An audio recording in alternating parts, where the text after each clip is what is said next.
ನಮಸ್ಕಾರ ವೀಕ್ಷಕರೇ, ಇವತ್ತು ನಾನು ತೊಗೊಂಡು ಬಂದಿರೋಂಥ ರೆಸಿಪಿ ಸ್ಪೈಸಿ ಆಗಿರೋ ಗ್ರೀನ್ ಚಿಕನ್ ಚಾಪ್ಸ್. ಇದು ಪೂರಿ, ಪುಲ್ಕ, ರೋಟಿ, ನಾನ್, ಪರೋಟ, ಚಪಾತಿ, ದೋಸೆ, ಇಡ್ಲಿ ಮತ್ತು ಅನ್ನ, ಮುದ್ದೆ ಎಲ್ಲದಕ್ಕೂ ತುಂಬ ಚೆನ್ನಾಗಿರುತ್ತೆ. ಇದು ಒಳ್ಳೆ ಕಾಂಬಿನೇಷನ್ನು. ಇದನ್ನು ಯಾವ ರೀತಿ ಮಾಡೋದು ಅಂತ ಹೇಳಿ ನಾನು ನಿಮಗೆ ತೋರಿಸ್ಕೊಡ್ತಾ ಇದ್ದೀನಿ. ಮೊದಲಿಗೆ ಇಲ್ಲಿ 1.5 kg ಚಿಕನ್ ತೊಗೊಂಡಿದ್ದೀನಿ. ನಾನು ಅದನ್ನು ಚೆನ್ನಾಗಿ ತೊಳ್ಕೊಂಡು ನೀರೆಲ್ಲ ಸೋರಿಸ್ಕೊಂಡಿದ್ದೀನಿ. ಮತ್ತು ಮಸಾಲೆಗೆ 2 ದಪ್ಪ ಗಾತ್ರದ ಈರುಳ್ಳಿ, 2 ದಪ್ಪ ಗಾತ್ರದ ಬೆಳ್ಳುಳ್ಳಿ, ಅರ್ಧ ಟೇಬಲ್ ಸ್ಪೂನು ಲವಂಗ, 1 ಟೇಬಲ್ ಸ್ಪೂನು ಮೆಣಸು, 1 ಟೇಬಲ್ ಸ್ಪೂನು ಗೋಡಂಬಿ ಮತ್ತು 1 ಇಂಚಷ್ಟು 7 ಪೀಸು ಚಕ್ಕೆ ತೊಗೊಂಡಿದ್ದೀನಿ. ಮತ್ತು ಹಸಿರು ಮೆಣಸಿನ್ಕಾಯಿ ಖಾರಕ್ಕೆ ತಕ್ಕಂತೆ ಹಾಕ್ಕೊಳ್ಳಿ. ಮೆಣಸು ಹಾಕಿರೋದ್ರಿಂದ ಸ್ವಲ್ಪ ನೋಡಿ ಹಾಕ್ಕೋಬೇಕು. ಸಣ್ಣ ಪೀಸು 7 ಪೀಸು ಶುಂಠಿ ತೊಗೊಂಡಿದ್ದೀನಿ. ಒಂದು ಅರ್ಧ ಕಟ್ಟಷ್ಟು ಪುದೀನ, 1 ಕಟ್ಟಷ್ಟು ಕೊತ್ತಂಬರಿ ಸೊಪ್ಪು ತೊಗೊಂಡಿದ್ದೀನಿ. ಕುಕ್ಕರ್ಗೆ ಎಣ್ಣೆ ಹಾಕ್ತಾಯಿದ್ದೀನಿ ಮಸಾಲೆ ಎಲ್ಲ ಹುರ್ಕೊಳ್ಳೋದಕ್ಕೆ. ಮೊದಲು ಈರುಳ್ಳಿ ಹಾಕ್ಕೋತಾ ಇದ್ದೀನಿ, ಆಮೇಲೆ ಬೆಳ್ಳುಳ್ಳಿ, ಶುಂಠಿ, ಹಸಿರು ಮೆಣಸಿನ್ಕಾಯಿ. ಮೊದಲಿಗೆ ಇಷ್ಟು ಫ್ರೈ ಮಾಡ್ಕೊತಿದ್ದೀನಿ.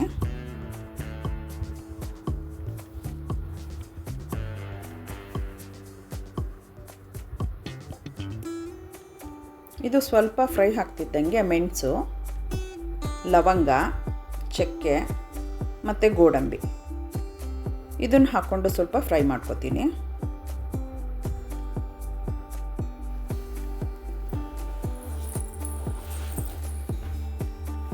ನೋಡಿ, ಇದು ಫ್ರೈ ಆಗಿದೆ. ಈಗ ಕೊತ್ತಂಬರಿ ಸೊಪ್ಪು ಮತ್ತು ಪುದೀನ ಸೊಪ್ಪು ಇದು ಕೂಡ ಫ್ರೈ ಆಗಬೇಕು.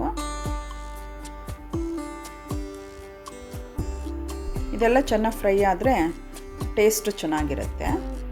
ಇದನ್ನು ಆರಕ್ಕೆ ಬಿಡ್ತೀನಿ. ಈಗ ಆರಿದ್ಮೇಲೆ ನುಣ್ಣಗೆ ರುಬ್ಕೋಬೇಕು. ಮತ್ತು ಕುಕ್ಕರಿಗೆ ಎಣ್ಣೆ, ಸ್ವಲ್ಪ ಬೆಣ್ಣೆ ಹಾಕ್ತಾಯಿದ್ದೀನಿ. ಇದು ಬಿಸಿ ಆದಮೇಲೆ ಚಿಕನ್ ಹಾಕ್ತಾಯಿದ್ದೀನಿ. ನೋಡಿ, ಚಿಕನ್ನಲ್ಲಿ ನೀರಿನ ಅಂಶ ಇರಬಾರ್ದು. ಆ ಥರ ತೊಳೆದು ಸೋರಿಸ್ಕೊಂಡಿರಬೇಕು ನೀರನ್ನೆಲ್ಲ. ಅರಿಶಿನ ಹಾಕ್ತಾಯಿದ್ದೀನಿ.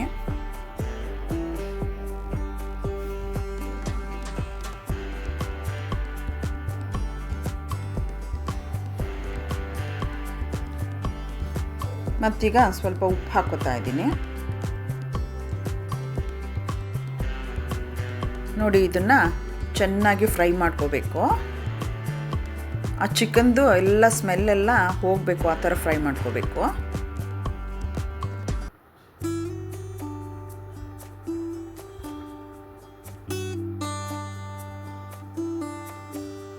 ಈಗ ಮಸಾಲೆ ಎಲ್ಲ ಆರಿದೆ. ಅದನ್ನು ರುಬ್ಕೊಳ್ಳೋದಕ್ಕೆ ಜಾರ್ಗೆ ಹಾಕೋತಾ ಇದ್ದೀನಿ.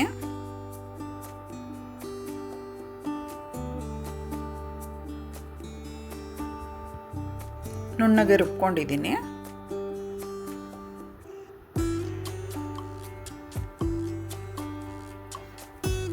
ನೋಡಿ, ಇಲ್ಲಿ ಚಿಕನ್ ಕೂಡ ಚೆನ್ನಾಗಿ ಫ್ರೈ ಆಗ್ತಾ ಇದೆ. ಎಣ್ಣೆ ಎಲ್ಲ ಬಿಟ್ಕೋತಾ ಇದೆ ಅದು. ಈಗ ರುಬ್ಬಿರೋ ಅಂಥ ಮಸಾಲೆ ಹಾಕ್ತಾ ಇದ್ದೀನಿ.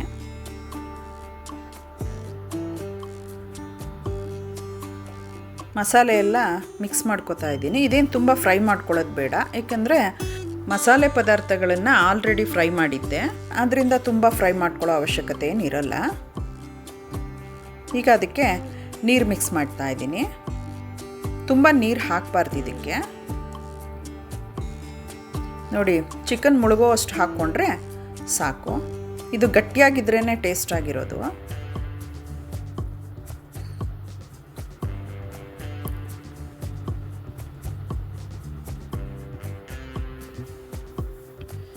ನಾನು 2 ವಿಷಲ್ಸ್ ಕೂಗಿಸ್ಕೊಂಡಿದ್ದೆ, ಆರಿದೆ ಇದು.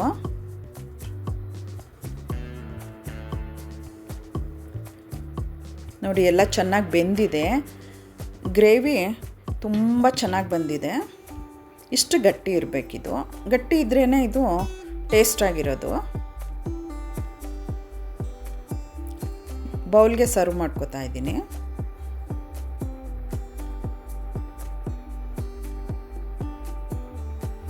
ನೋಡಿ, ಇದು ಈ ಥರ ಬಂದಿದೆ. ಈ ರೆಸಿಪಿನ ನೀವು ಮನೇಲಿ ಮಾಡಿಕೊಂಡು ನನಗೆ ಕಮೆಂಟ್ ಮಾಡಿ ತಿಳಿಸಿ ಹೇಗೆ ಬಂದಿದೆ ಅಂಥೇಳಿ. ನನಗೆ ಎನ್ಕರೇಜ್ ಮಾಡಿ, ನನ್ನ ಚಾನಲ್ಗೆ ಸಬ್ಸ್ಕ್ರೈಬ್ ಆಗಿ, ಲೈಕ್ ಮಾಡಿ, ಶೇರ್ ಮಾಡಿ, ಕಮೆಂಟ್ ಮಾಡಿ. Thank you.